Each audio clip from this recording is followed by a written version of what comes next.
Fala pessoal, sejam bem-vindos a mais um episódio do Resenha Cast. Eu já aproveito aí já o embalo, né, para pedir a vocês que se inscrevam no canal, porque esse conteúdo aqui é muito relevante, tá? Daqui a pouco eu vou dizer qual é o conteúdo. Deixa o like, compartilha com seus amigos e ativa aquele sininho para vocês receberem as notificações. E aí, Diego? Hoje o desafio é grande aqui, né não? Pessoal, entrevista interessante, é um assunto legal mesmo. Acho que vai render, viu? Estou na expectativa boa. Professor Emerson Melo, prazer em conhecê-lo. Prazer é todo meu. Satisfação de ter, né, de você ter aceitado o convite aqui. Tenho acompanhado, não conheço pessoalmente, mas tenho acompanhado pelo Instagram, em alguns rádios, né? E eu acredito que o assunto aqui é bem relevante aqui para muita gente aí que ainda não conhece bem a legislação de trânsito, né? Eu sou um que conheço pouco, apesar de ter estudado um pouco para concurso, mas ainda é muito grande. Acho que a gente trouxe aí a referência, né? O que nós temos de melhor no assunto. Vai ser um bom bate-papo. Então, antes de começar, deixa eu agradecer aqui aquelas pessoas que botam no ar, né? Nossos patrocinadores. E aí, Diego? Escola de Leads, você já conhece, né? Vou falar aqui. Escola de Leads, referência a anúncios online, né? Aulas presenciais, suporte de forma presencial. Se você quer melhorar seu faturamento, quer aumentar o número de seus clientes, Escola de Leads, eu garanto, mais de 100 pessoas já passaram pela escola. HRFX, efeitos especiais. Você que vai fazer casamento, 15 anos, chá de bebê, formatura, qualquer evento que você vai fazer, a empresa HRFX, efeitos especiais. Nome difícil, né? Clínica Odontológica Suzete Rovira, serviço completo em odontologia. Você chega lá na clínica, você tem de tudo, né, Diego? Desde acupuntura, implante dentário, harmonização, desde tratamento, parte de terapia e estética. Biotech, empresa que presta todo o serviço ambiental, em assessoria, consultoria, auditoria, ainda faz os projetos ambientais. Isso. Certo? Ainda tem todos os certificados exigidos pela lei, pelos seus órgãos, e ainda fornece mão de obra terceirizada e serviço de jardinagem. Bora, Diego, vamos compartilhar aqui, né, Diego? Não quero ajudar, não. Maceg, falando em segurança, tem que falar em Maceg, né? Maceg.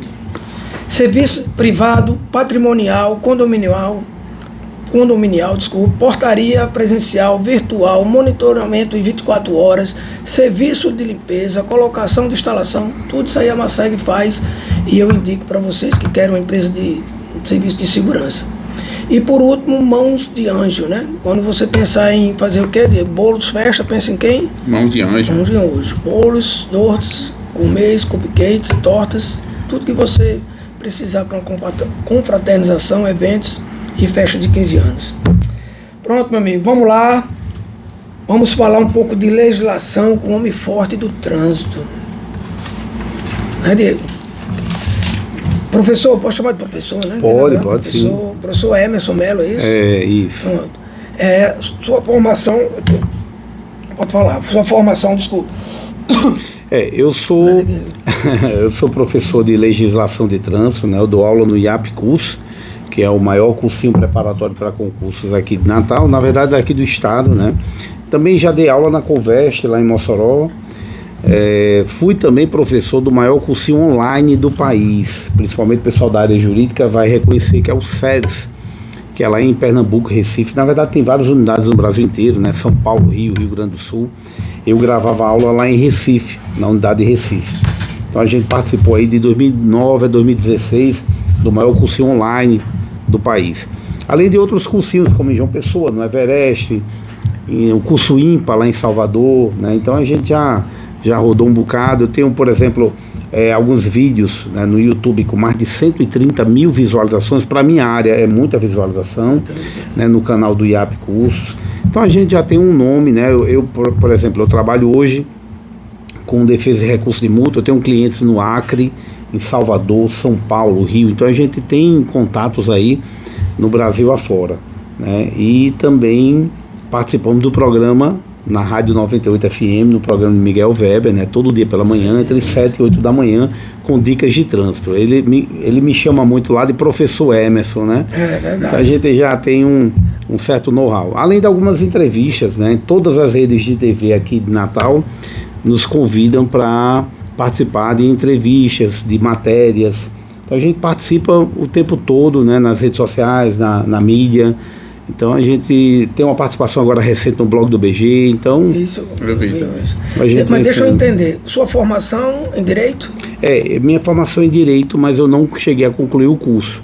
Eu digo que advogado não entende legislação de trânsito, porque infelizmente no curso de Direito a gente não paga a disciplina Direito de Trânsito. Inclusive é um erro, né, porque a gente vê que existe falta de investimento das autoridades. Inclusive na própria lei de trânsito, no próprio Código de Trânsito, diz que essa lei deveria ser inserido no sistema multidisciplinar. Não só, lá a lei é de 1997, ele usava uma nomenclatura antiga, né? Ele falava de primeiro, segundo e terceiro ano, né? Que hoje a gente conhece como ensino fundamental, médio e nível superior, mas ele falava lá da obrigatoriedade de ter essa disciplina. A gente não vê isso. A gente vê no máximo alguns alunos do ensino fundamental trabalhando o trânsito de uma forma muito superficial. Eu me lembro que na época de criança eu pintava o sinal, né? Toda criança acha que pinta o sinal. Era uma coisa muito, muito básica, né? Mas não tem um estudo aprofundado. Na verdade, na época que nós estudávamos, a gente pintava o semáforo em que? Amarelo, verde. Isso. Inclusive tem um erro, só para deixar uma dica aqui, tem um erro muito grave, né, que quase ninguém sabe, né? Todo mundo sabe que o vermelho é para parar, o verde é para seguir e o amarelo todo mundo acha que é só atenção. Não quer dizer que não é sim atenção. Mas o amarelo também é para parar e muita gente não ensina isso. Só que é um pare com ressalva. Quando você viu o sinal amarelo, você deve providenciar a imediata imobilização do seu veículo, salvo, tem uma ressalva, salvo se essa conduta for causar um prejuízo ou um risco à segurança. Então o que acontece? Se você está embaixo do semáforo e ele amarelou, se você for parar ali, você vai ter vai ocasionar um acidente, um engavetamento. Mas o ideal é que quando você enxergar o sinal amarelo, se der tempo você parar. Né? Muita gente aproveita para acelerar mais ainda. Então existe uma falha muito grande desde de criança. Digamos que o amarelo é uma margem de segurança para a pessoa. Eu gosto de dizer assim, que o verde é para seguir, o vermelho é para parar e o amarelo é um pare com ressalva. Uma ressalva à segurança. Inclusive hoje facilita, porque os sinais agora tem aquele tempo, né? Você acaba até controlando, tem um temporizador, né? Acaba ajudando um pouquinho na... E como você vê essa situação nossa aí do trânsito atualmente, tanto local como a nível nacional? O trânsito, como eu falei, os órgãos, eles não investem nesse assunto, nesse tema, né? Os próprios órgãos de trânsito não têm pessoas qualificadas, não existem pessoas que tenham um conhecimento amplo, eles não estudam, né? Independente de qual órgão que seja, na esfera federal, municipal, estadual, eu observo que existe falta de investimentos, né? de uma forma geral. Você falou que o trânsito é um assunto bem relevante. O trânsito, lá no artigo 1º do Código de Trânsito, diz o conceito de trânsito. O trânsito é a utilização das vias por pessoas, veículos e animais. Então, quem está assistindo a gente aqui pode dizer assim, eu não tenho um carro, mas você está no trânsito. Se você utiliza uma faixa de pedestre, se você tem que atravessar a via, se você convive, né, de uma certa forma com os veículos, com animais, utilização das vias, você está no trânsito. O trânsito é tão abrangente que até um veículo parado ele está em trânsito. Por isso que ele está sujeito, inclusive, à fiscalização. Porque o trânsito, o conceito de trânsito é que as pessoas, veículos e animais podem estar se deslocando ou não. Então, até um veículo parado, ele está sujeito, sim, à fiscalização de trânsito. Você vê como é importante, você colocou aí em relação a levar para as escolas, né? Uhum. Você vê como esses detalhes, essa riqueza de informação, que muita gente não sabe. Muita gente, nem um assunto que eu mais na frente vou entrar, que é o DPVAT, tem muita gente que não sabe nem o que é, né?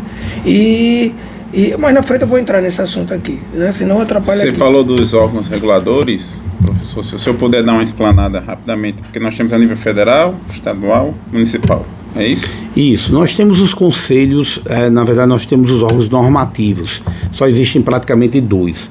Inclusive é muito comum uma prefeitura ou até o estado querer legislar, né, sobre legislação de trânsito, quer colocar lá um decreto ou uma lei, e não pode, isso é privativo da União, está lá no artigo 22 da Constituição Federal.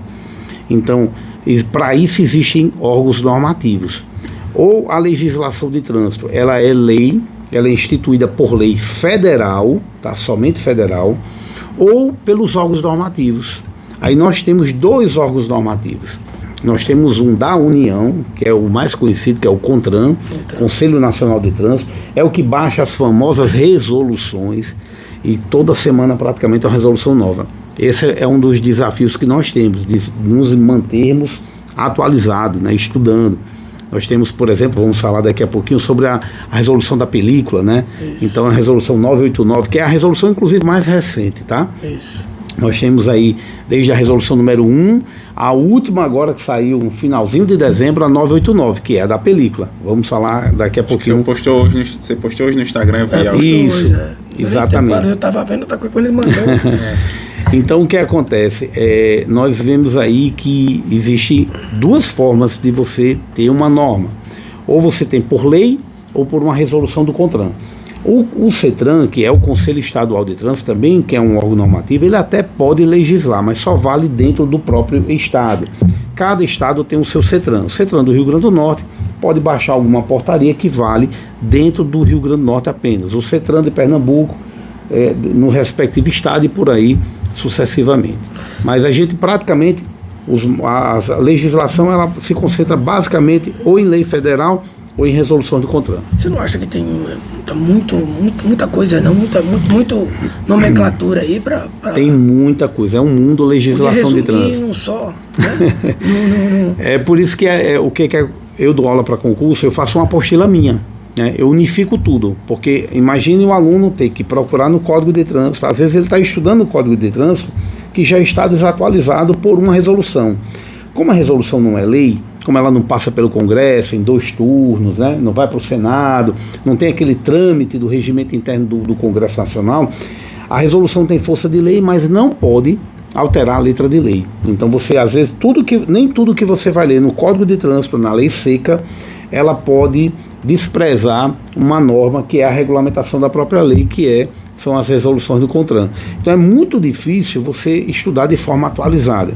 Então eu faço uma apostila, eu tenho uma apostila minha, eu não trouxe aqui para mostrar, mas que a gente junta tanto o que diz a lei, e toda vez que é alterado por alguma resolução, a gente coloca a resolução ali naquele mesmo momento na página, e o aluno consegue estudar de forma mais simples, mais atualizada. Muito bom. Nós somos o 4º país mais violento em termos de acidente de carro, né? Em relação a isso, qual é o principal problema que você tem observado, né? Eu acho que uma das coisas é a questão da falta de conhecimento, né? O que mais você acha que poderia fazer para que a gente pudesse baixar esse índice? Olha, a Organização Mundial de Saúde, ela diz que 96% dos acidentes de trânsito ocorrem por falha humana. 96. E apenas 4% ou é falha do veículo ou é falha da via. Então ainda falta, como eu falei, ainda falta muito investimento em educação. Para mim, número 1, educação. Quando a gente fala educação, não é aquelas campanhas educativas que distribuem um panfletinho, que colocam uma palestrazinha ali, usa o cinto, vai bater na mesma tecla o tempo todo. Quando eu falo de educação, é educação para valer, é conhecimento. Você só está educado para uma lei quando você sabe pelo menos as penas que você incorre se você desobedecer a algum artigo. Então as pessoas não sabem quanto é uma infração, não sabem qual a natureza. Por exemplo, excesso de velocidade. Muita gente não sabe, mas excesso de velocidade, que é normatizado pelo artigo 218 do CTB, ele tem 3 incisos lá. O inciso 1º, a infração é média, quando você excede o limite regulamentado da via em até 20%, se ela é média, R$ 130,16. O inciso 2º, ela é grave, quando você excede o limite regulamentado da via em mais de 20% até 50%. Se ela é grave, é R$ 195,23. E ela pode ser gravíssima 3 vezes com suspensão do direito de dirigir, quando você excede o limite regulamentado da via em mais de 50%. Quando você tem um radar de 50 km por hora, se você passar mais de 75, você vai estar sujeito a perder a sua carteira. E as pessoas não sabem disso. Se elas não sabem, como é que elas podem ter medo do limite, do extremo, de não desobedecer? Então, quando a gente fala em educação para o trânsito, é inserir a matéria, é fazer com que as pessoas estudem, saibam as principais infrações, quais as penalidades que estão sujeitas. Isso a gente não tem. Agora o senhor está falando uma coisa que é interessante, professor. O que nós observamos é que quando foi implantado, né, o novo Código Brasileiro de Trânsito, as pessoas não usavam cinto de segurança, né, passou a ser obrigatório. Então, a campanha era use cinto para evitar acidentes, senão você vai ser multado. Lei seca, mesma coisa. Você não pode beber e dirigir. Infelizmente a gente vai por um caminho que é assim, ou você penaliza com multa pesada, ou as pessoas não se conscientizam. Mas o que o senhor está falando, que eu entendo e concordo, é mudar a dinâmica, é você trazer a conscientização antes da penalidade. Perfeito. Porque as pessoas se adequam para não serem penalizadas. Perfeito. Mas deveria ser o contrário, né? Eu gosto de usar uma frase que diz o seguinte: a curto prazo, o que muda o comportamento do ser humano são as penas mais duras. Se anunciar agora que a lei seca vai pular de R$ 2.934,70 para R$ 10.000, na primeira semana de vigência dessa mudança, ninguém vai beber. Isso é o que a gente chama de a curto prazo. Curto prazo, o endurecimento, uma lei mais rigorosa, penas mais severas. A médio prazo, a gente tem uma durabilidade desse comportamento do pessoal não beber dirigindo com aumento de fiscalização. Mas somente a longo prazo a gente vai ter uma mudança real com a educação no trânsito, com investimento sério em educação no trânsito. Então, aumentar a lei, ela dura muito pouco tempo a mudança do motorista. O aumento de fiscalização prolonga um pouco mais. Mas só a educação vai mudar o nosso país, em todos os sentidos. Entendi. Em relação, no caso aqui, 96% das pessoas, né, os acidentes acontecem por falta de informação, de instrução.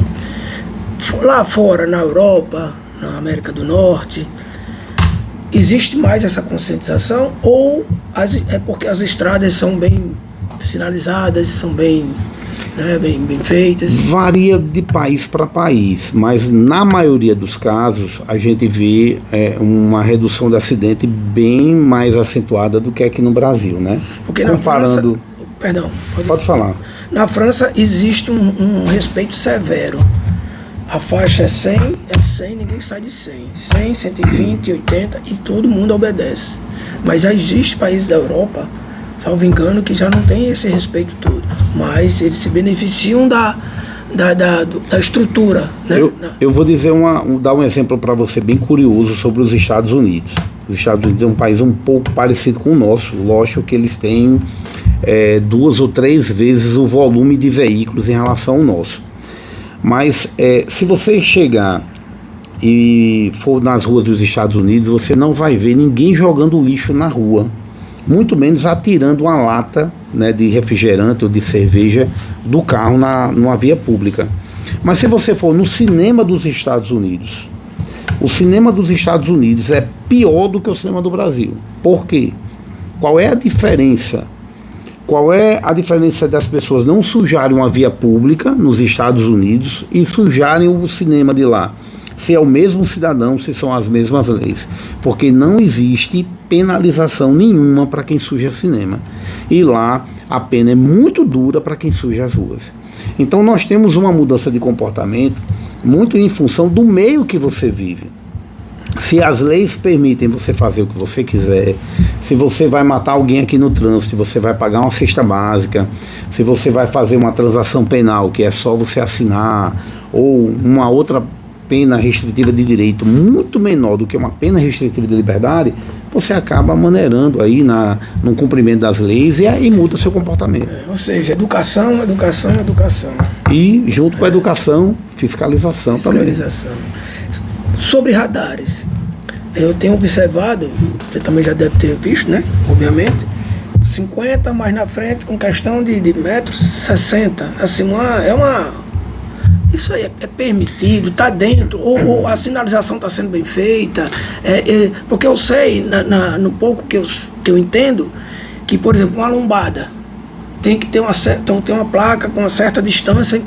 Eu já cansei de ver, chegar na lombada e não ter um aviso. Eu diria que a história do radar se confunde com a história da indústria da multa. Porque os radares, eles são, hoje, uma das infrações, primeiro que o excesso de velocidade é uma das infrações mais cometidas no país. Segundo, que muitos órgãos utilizam os radares, hoje, infelizmente, como um caça-níquel. A maioria dos órgãos usa de má fé na hora da instalação.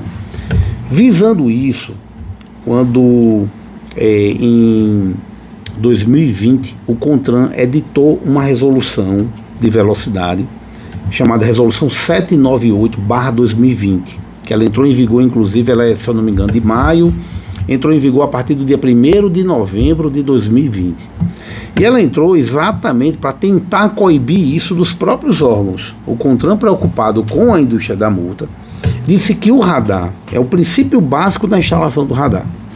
O radar só pode ser instalado em local reconhecidamente que existem causas corriqueiras ou um número elevado de acidente.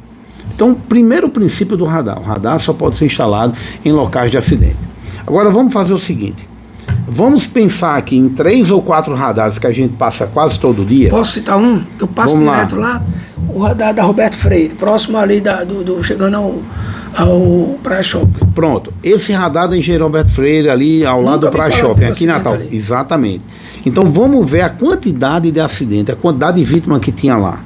Será que aquele local é necessário, vamos dizer assim, precisaria de um equipamento medidor de velocidade? Será que precisa de uma fiscalização mais rigorosa ali? Agora vamos contrapor aqui. A via costeira, acidente o tempo inteiro, perfeito. Gravíssimo, perfeito lá. Perfeito. Concordo demais com os radares na via costeira. Mas algumas vias você não consegue nem andar. Por exemplo, a própria BR-101 ali na altura do Carrefour, que tem radares, ali é congestionado quase que o tempo todo. O volume de trânsito hoje aqui em Natal, naquela via, não permite, você não consegue praticamente ali a transitar a mais de 80 km. Mas nós temos radares de um lado e de outro. Inclusive, 60, inclusive tem um que é de 80 e outro que é de 60. Então, o princípio básico do radar seria esse: ser instalado só em locais muito bom, comprovadamente que tem um acidente. Aquele que tem ao lado indo sentido Parnamirim Centro, que tem a árvore de Natal, aquilo ali já faz sentido, né? Porque tem muitos acidentes ali quando a pessoa está... Ali... Eu já vi alguns acidentes. Né? Na verdade, ali é o de 60. Ali é de 60. Então, faz sentido ter um ali, não faz? Olha, eu tenho minhas dúvidas, porque não quer dizer que não já teve acidente ali. Mas a gente não vê uma frequência, porque o volume de veículos naquele trecho é sempre muito grande. Exato. E aí você não permite você ter um excesso de velocidade. Os acidentes que vão acontecer ali vão acontecer com velocidade baixa. Isso. Até pela dinâmica do trânsito. Tirando esse princípio básico dos radares, só para a gente entender um pouquinho melhor, eu vou dizer uma frase aqui que talvez fique marcada aqui no podcast.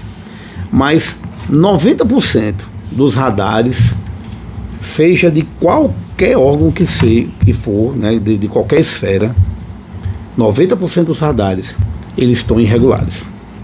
Eles ou não cumprem a distância em relação à sinalização do equipamento, ou falta display nos radares redutores, ou muitas vezes falta até o estudo de eficácia, o estudo de implantação. A resolução 798 diz que, além do princípio da necessidade de se instalar radar apenas em local que ocorre muitos acidentes, tem que ter um estudo para isso. A maioria não tem alguma regra dessa atendida. Vou dar um exemplo aqui concreto. Existem 2 tipos de radares: o que controla a velocidade da via e o que pede para você reduzir abaixo da velocidade da via. O que pede para você reduzir é o radar redutor. Radar redutor é obrigatório ter o display. É obrigatório ter aquele reloginho que marca a velocidade assim que o veículo passa. Exemplo, a via costeira. A via costeira, todo mundo sabe que a velocidade da via é de 70 km. Então, quando tiver radar de 70 km na via costeira, tem que ser um radar simples. Aquele pardalzinho não tem problema, porque ele é um radar controlador da velocidade. Porque a velocidade da via é de 70 km. Só está impedindo que você exceda o limite da via. Mas nós temos ali naquela curva próximo ao antigo Hotel Pirâmide, nós temos um radar de 50 km por hora. Então, se a velocidade da via é de 70 e naquele ponto o órgão quer que você faça uma redução da velocidade da via, a gente chama de radar redutor. E é obrigatório ter o display. E aquele radar da via costeira de 50 km não tem display. Então, isso é uma falha gravíssima. Porque se o radar pede para que você diminua, ele é obrigatório ele se transformar numa espécie de barreira eletrônica. Ou seja, você vai passar numa lombada, a gente conhecia antigamente como lombada eletrônica.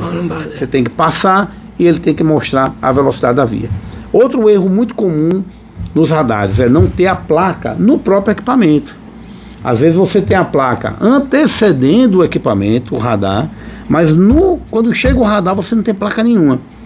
Às vezes você viu a placa antes, né, de 50, você vê várias placas antes, inclusive placas muito próximas, e quando chega no radar você esquece. Pô, eu vi uma placa de 50 e vi de 80, esse radar é qual a velocidade?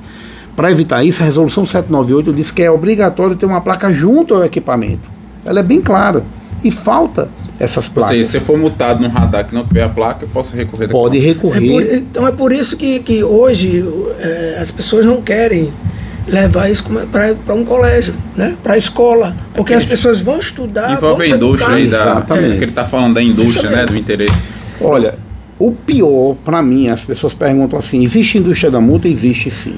Na minha opinião pessoal, existe indústria da multa. Agora, professor, só então, já, sem querer, já querendo então intrometer, se diante de tudo isso, você falou do radar, né? Que os radares, 90% estão irregulares. Se eu passar, em algum momento, claro, eu vou exceder, depois eu queria até que você me fale qual é a tolerância. Eu excedi e fui lá, chegou a multa lá em casa. Baseado em tudo que você está falando aí, tem como eu recorrer e tirar essa minha multa? É isso que eu estava exatamente complementando. O que você perguntou, mas o que você perguntou está batendo com o que eu estou raciocinando aqui. A indústria da multa não é por causa do aumento da fiscalização. O aumento da fiscalização, de uma certa forma, é bom para a sociedade, é bom para o cidadão de bem. A indústria da multa se caracteriza, para mim, na minha opinião, por causa exatamente da fiscalização irregular, dos vícios no sistema de fiscalização, os erros que acontecem, e quando você recorre, que você tem um direito constitucional de expor um contraditório e ampla defesa, o órgão recursal simplesmente não aceitar o seu recurso, como eu vejo acontecendo. Acontece muito nas multas de radares. Radar irregular, né? Por exemplo, se tem duas faixas no mesmo sentido e se tem um radar, tem que ter placa de ambos os lados ou sobre a via. Muitas vezes só tem placa de um lado, tem que ter de ambos os lados. E se você detecta algum erro desse, tira a foto e você recorre e o órgão recursal simplesmente não aceita o seu argumento, para mim está caracterizado a indústria da multa, porque eles criaram um sistema cheio de falhas e que você não pode nem recorrer. E quando você recorre, eles não querem aceitar o seu argumento. E você está pautado em quê? Você está pautado na lei, na norma, na regulamentação da lei, que muitas vezes é uma resolução do CONTRAN. E a tolerância? Qual é? 10%? Não, muita gente erra nisso, né? Nesse quesito de tolerância. A tolerância de radar é de 7 km por hora. Isso funciona até 107 km. Você passa no radar, por exemplo, o limite é 50 km. Até 57 você não é autuado. Você só vai ser autuado a partir de 58. Quando o limite é de 80, você passa até 87, não é autuado. Só vai ser autuado quando você passa a 88. Só que tem um detalhe. Mais 10%. Vai depender, né? Se você depende da velocidade. 50 não é se você passar 100, por exemplo. Mas 50 é 55 no caso. 57. Eu não gosto de dizer percentual, eu gosto de dizer o quilômetro. São 7 quilômetros, independente da velocidade que você passa. Fica mais fácil de entender. Aí o que acontece? tem que lembrar, eu tenho um vídeo no meu Instagram, né? Inclusive, só reforçar para o pessoal, né? @professor.emerson.melo. Nós vamos colocar aqui abaixo, aqui no linkzinho, vai ter seu... Eu tenho um vídeo no meu Instagram que eu faço o quê? Eu passo no radar, ali ao lado do Carrefour, aquele radar que é redutor, né? Que tem um display, eu passo a 65 km por hora. Aí eu explico às pessoas dizendo o seguinte: quando você for passar no radar, não passe uma velocidade tão baixa. Por quê? Porque você vai criar um prejuízo à circulação, você vai retardar muito o trânsito. E o radar, você não precisa ter medo do radar. Você precisa respeitar o limite de velocidade. Eu passo de propósito a 65 para as pessoas entenderem que o velocímetro do seu carro, ele tem aproximadamente 10% a mais do que a velocidade real. Isso mesmo. Então, eu passo a 65, quando você está a 65 km, como foi o exemplo lá do meu vídeo, na verdade, velocidade real, você está em torno de 60. E o radar, que é de 60, só vale autuar se você passar 68. Então, você teria que estar passando uma velocidade muito alta, aproximadamente 75 km, para poder ser autuado num radar de 60. Porque você tem a diferença do velocímetro e você ainda tem a tolerância do radar. Muito boa a explicação. Isso quer dizer que você pode passar com a velocidade... O que eu digo? Se o radar é de 60, procura passar de 60. Se o radar é de 80, procura passar de 80. Você não vai ser autuado. Eu até brinco com as pessoas dizendo assim: eu pago a multa. Eu pago se você passar 80 km e você for autuado num radar de 80. Porque você tem a diferença do velocímetro e você ainda tem 7 km por hora da tolerância do equipamento. Deixa eu pegar um gancho aí, professor, na sua colocação. O senhor falou de reduzir a velocidade, né, e ocasionar trânsito. Como é que a gente resolve esse problema de trânsito? Tem alguma... O senhor falou que os órgãos não são bem preparados para lidar, né? Passa por aí mesmo? Falta o que para a gente resolver? Eu diria o seguinte, que as melhores soluções no trânsito, elas são as mais baratas. Eu acho interessante, né, para não dizer absurdo, dos órgãos, seja federal, estadual, municipal, não quero aqui colocar política no meio, né? Mas eu acho interessante quando os órgãos querem fazer obras faraônicas de gastar milhões, não estou dizendo que não pode fazer, mas esquece de fazer um sincronismo de semáforo. Então o sincronismo de semáforo é tão barato, semáforos inteligentes, né, investir em soluções mais rápidas, mais baratas, é tão mais fácil, e infelizmente os órgãos fazem o mais difícil. Qual o país hoje mais moderno em termos de Olha, tecnologia de trânsito? Eu não conheço todos os países, eu não conheço, né, eu não posso falar aí com propriedade, mas eu gosto muito das soluções do trânsito da França. Eu não acho um país que gasta muito dinheiro em trânsito. As soluções são mais rápidas, são fáceis. A gente tem uma rotatória, se resolve muita coisa. Falar em rotatória, 60% dos semáforos de Natal poderia ser substituído por rotatória.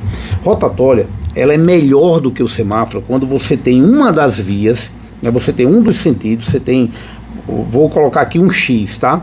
Quando você tem uma via, que ela é perpendicular à outra, um sentido, seja ida ou volta, com um volume de trânsito muito maior do que a outra, do que aquela que vai cortar, né, o perpendicular à via.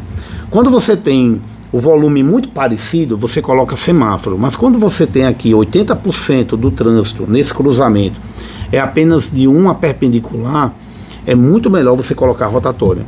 Então nós temos vários semáforos em Natal que poderiam ser retirados, não só em Natal, mas Natal e Grande Natal, que poderiam ser retirados e serem colocados rotatórias. A rotatória, quanto maior, melhor. Tem rotatória muito pequena que fica aquela confusão, ninguém sabe quem é que estava dentro da rotatória. Lembrando que se não tiver sinalização, a preferência é de quem estiver circulando pela rotatória. Ok. Vamos mudar um pouquinho de assunto aí, que é muita coisa, viu, Diego? Cada item que a gente fala vai se estendendo, é muito bom. DPVAT. A gente sabe que é um seguro, né, de danos pessoais causados por veículos, né? Eu tenho observado, até no início você falou em relação à educação. Ali para mim você já falou tudo. A questão da instrução. Se a pessoa não tem instrução, muitos não vão utilizar o DPVAT. O que me assustou é que quando eu estava pesquisando, 4 bilhões são arrecadados um ano com DPVAT. 45% vai para o SUS. 5% destinado para trabalhos de conscientização, né, e prevenção. 50% é o que se paga. Esse 50% aqui, acho que não tem 5% que usa o DPVAT, né?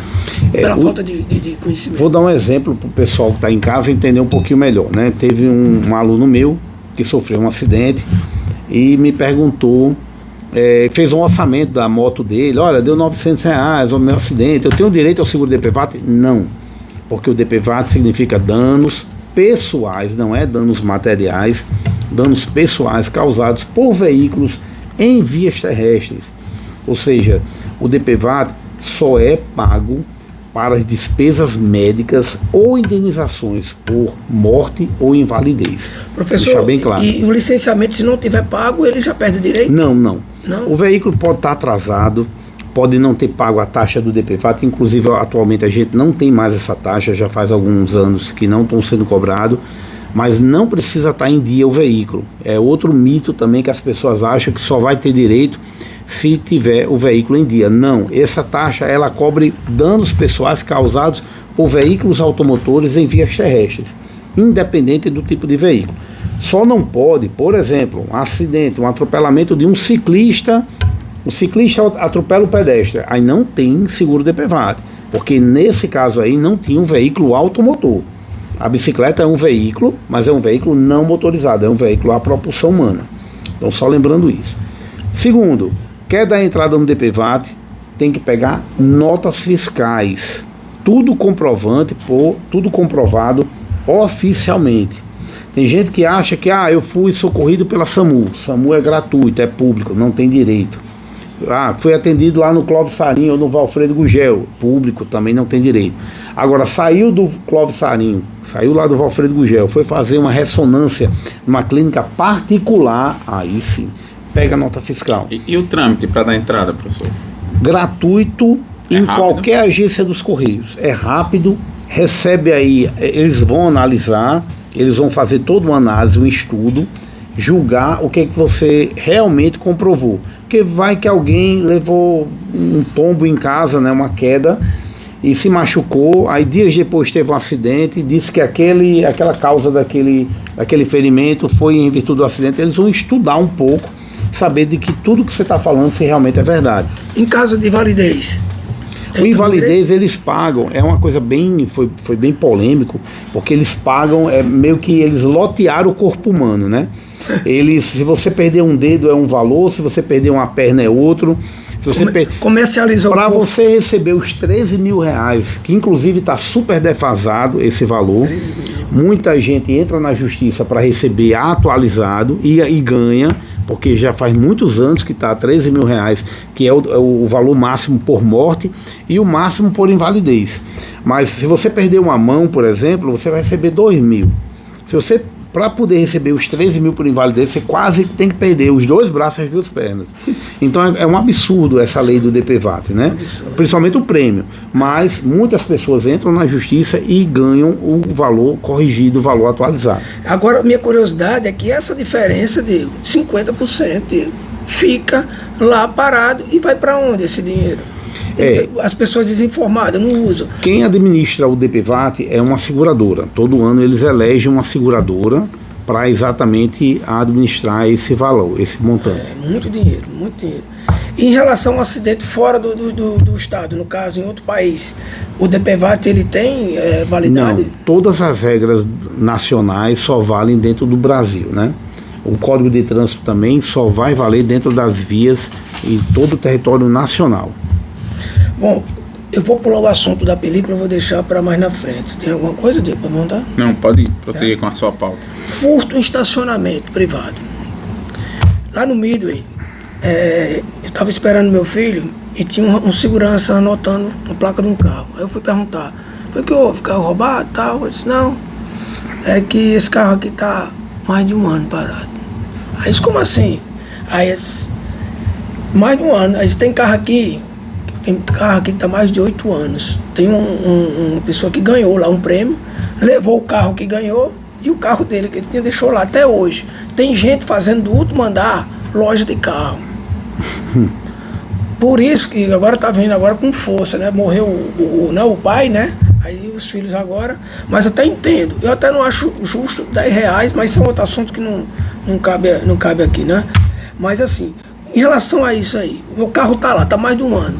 O Midway, quem é que vai tirar esse carro? Existe um limite para o carro ficar lá? Existe uma... É o CPTran, né, que tem que se envolver com isso? Como é que é? Existe o Manual Brasileiro de Fiscalização de Trânsito, né, aprovado agora recentemente, que diz que o veículo abandonado, ele pode ser sim removido pelo órgão competente. Mas é muito subjetivo o abandonado. Pode ser mas 6 meses, mas a legislação, ela diz o que é o veículo abandonado. O veículo abandonado é aquele que, primeiro, já está ali há muito tempo. Segundo, que não tem condições, pelos seus meios próprios, de se locomover. Ou que cause até um risco à saúde pública. Isso é muito importante. Então, por exemplo, veículos que começam a enferrujar, podem acumular de alguma forma água, né, que gerem aí um risco a uma doença como é o caso do mosquito da dengue, e também que não tenham condições de circular por meios próprios, porque já está deteriorado, já tem um mau estado de conservação, eles podem sim ser removidos. Tudo bem. Isso é novidade. Mas o carro está dentro do Midway. Está lá coberto, não leva sol, nem leva chuva. Mas o órgão que tem competência dentro de shopping são os órgãos municipais.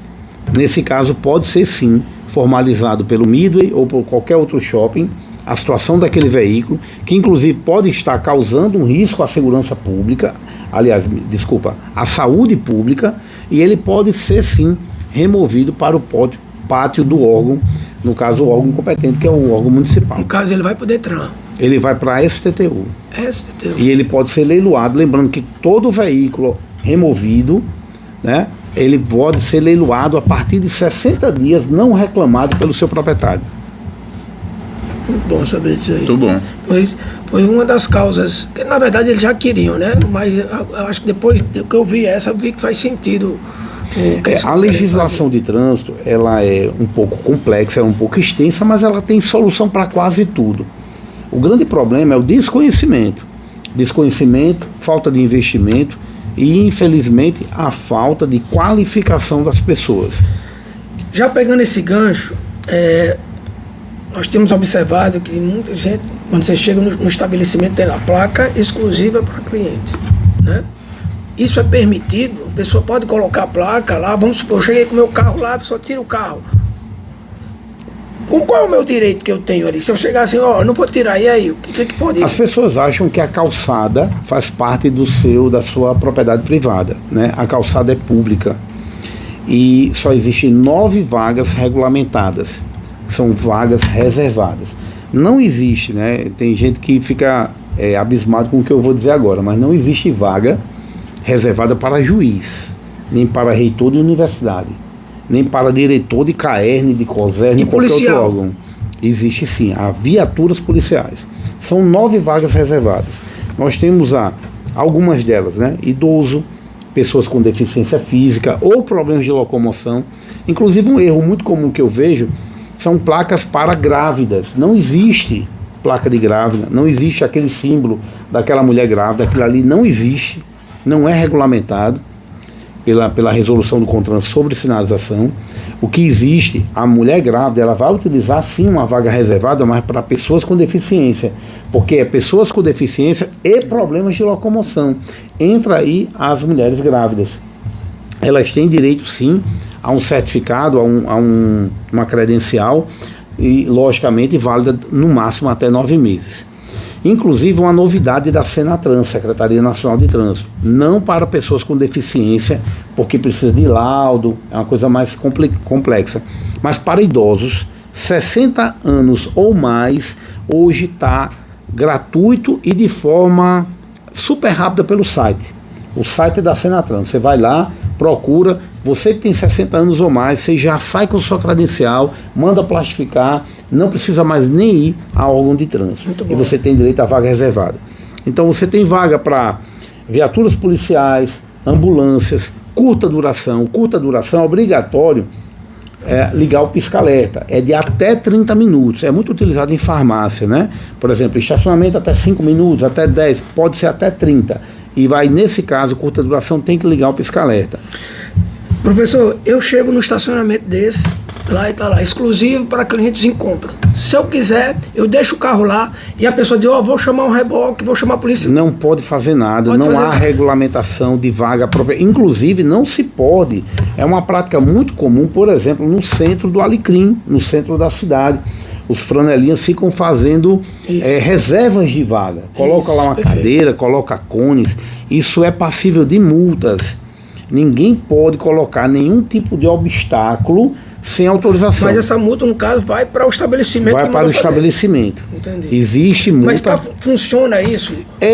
Na prática, não. A gente não vê os órgãos autuando. Eu já vi um absurdo. Eu já vi numa vaga, em frente a uma vaga, em frente a um portão de uma vaga de uma casa, eu vi, o cara fez uma estrutura de ferro, completamente de ferro. Aquilo ali é um risco. Ali ele tem que ver o seguinte, não foi na calçada da casa dele, foi na via pública, só que em frente ao portão. Por mais que seja em frente ao portão e que ninguém pode estacionar ali, mas ele tem que lembrar que aquilo é uma via de trânsito normal. À noite, chovendo, escuro, um motociclista que não via aquele ferro é um risco à segurança. Então eu já vi coisas assim, eu já vi coisas de alvenaria, coisas fixas em frente ao portão. Não é na calçada do cara, não. Se fosse na calçada, menos mal. Mas na parte de via pública. Só porque fica em frente à casa dele. E ele fazendo uma estrutura física ali, com risco à segurança. Ou seja, nesses ambientes, shoppings, sei lá, lojas, eu posso estacionar tranquilamente que o guincho não vai vir lá para o meu carro, não. Não pode fazer porque a legislação... legislação... Tem um medo, que eu fico rodando. É bom saber, por isso que a falta de informação... Falta de conhecimento. Conhecimento é grande. Películas, né? Que hoje é o que a gente vê, principalmente esses jovens que gostam de se esconder dentro de um carro, né? Botar aquele preto lá, ainda compra um carro preto para ficar mais preto ainda. Tem os dois lados, né, George? Houve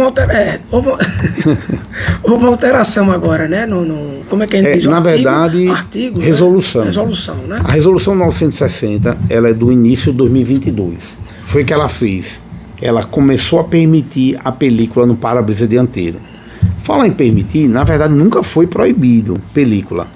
Ela só dizia o seguinte, a resolução 254, que era a resolução de 2007, dizia que no para-brisa dianteiro tinha que ser 75% já o conjunto vidro película.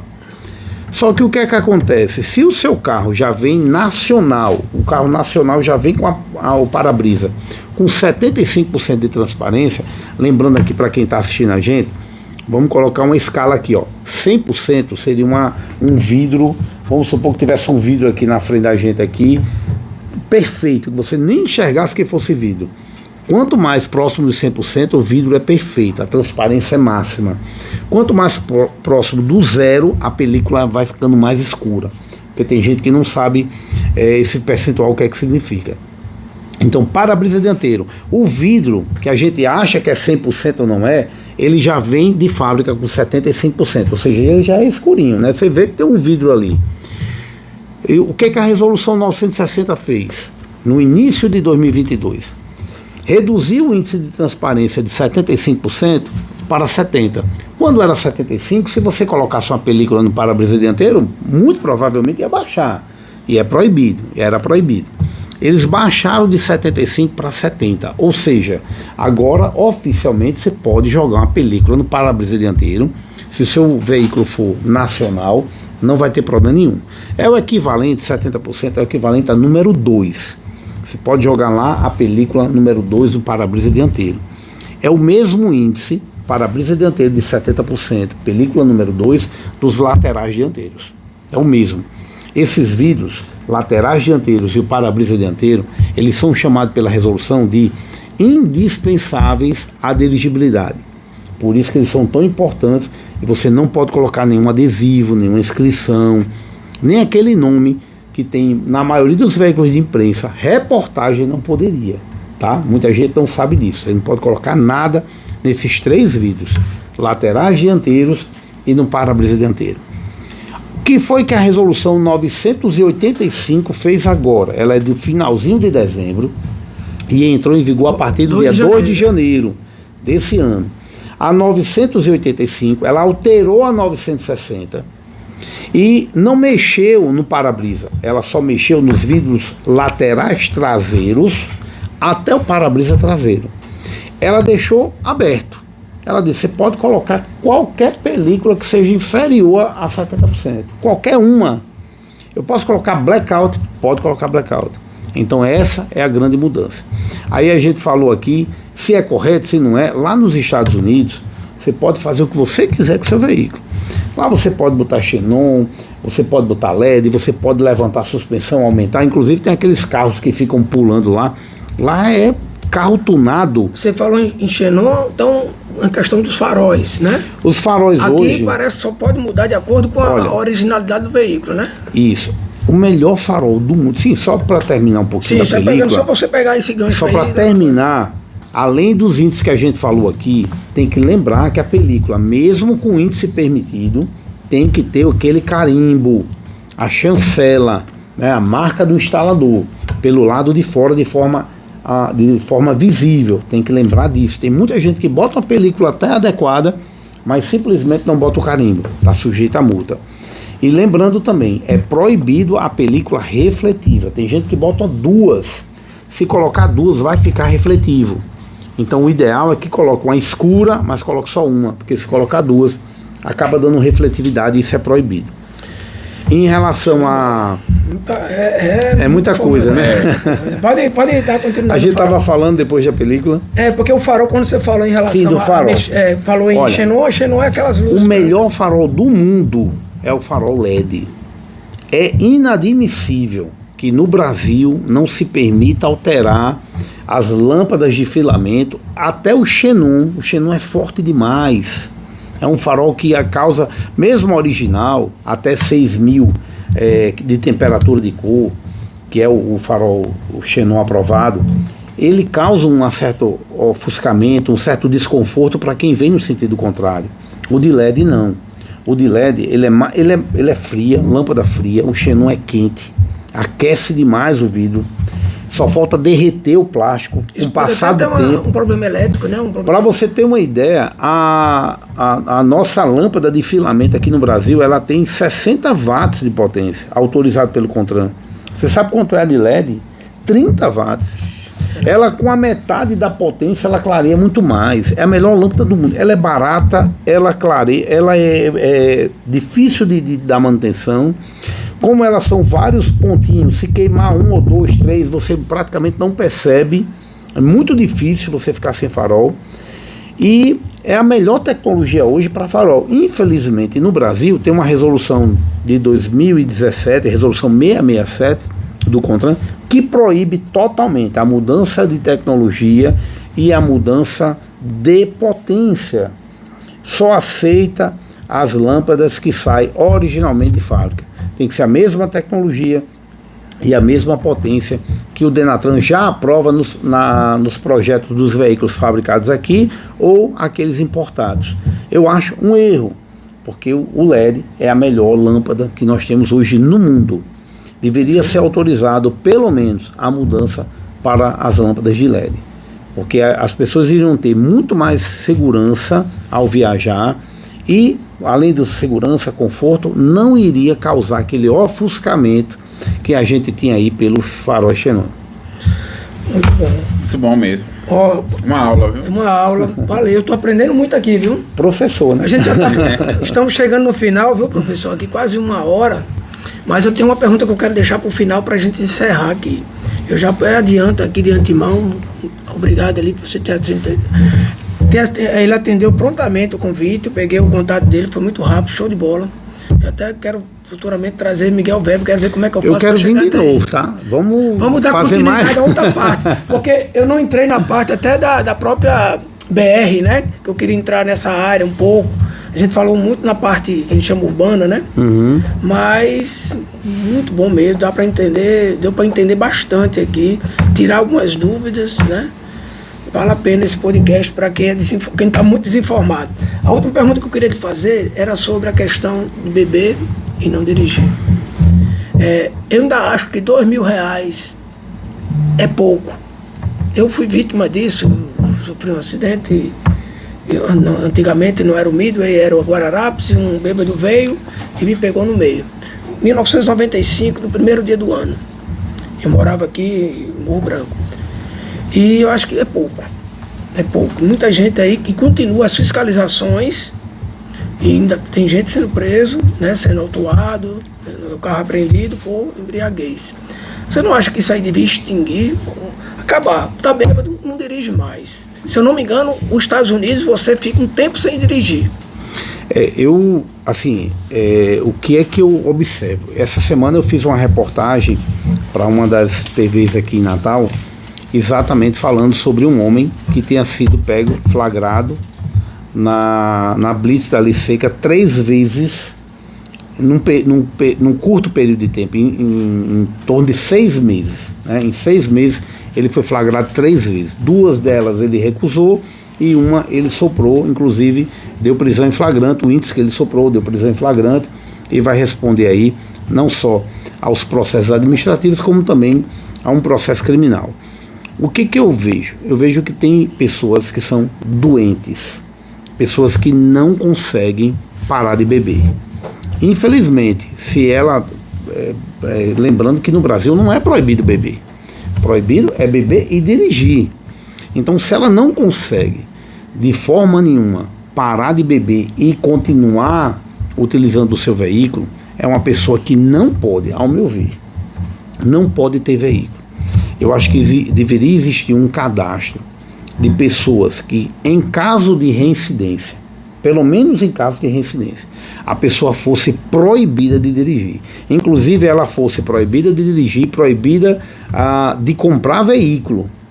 Ela poderia comprar qualquer outro bem, compra um barco, compra um avião, mas veículo ela não pode dirigir. Um registro lá, já a pessoa sabendo porque todo o essa pessoa ela não vai parar. Do condutor. Essa pessoa ela não consegue ter o domínio próprio, o autocontrole de não beber e não dirigir em seguida. Então, eu acho que deveria sim ser analisado casos específicos, mas em contrapartida não quer dizer necessariamente, eu não quero aqui de forma nenhuma ser a favor do consumo, mas existem casos e casos.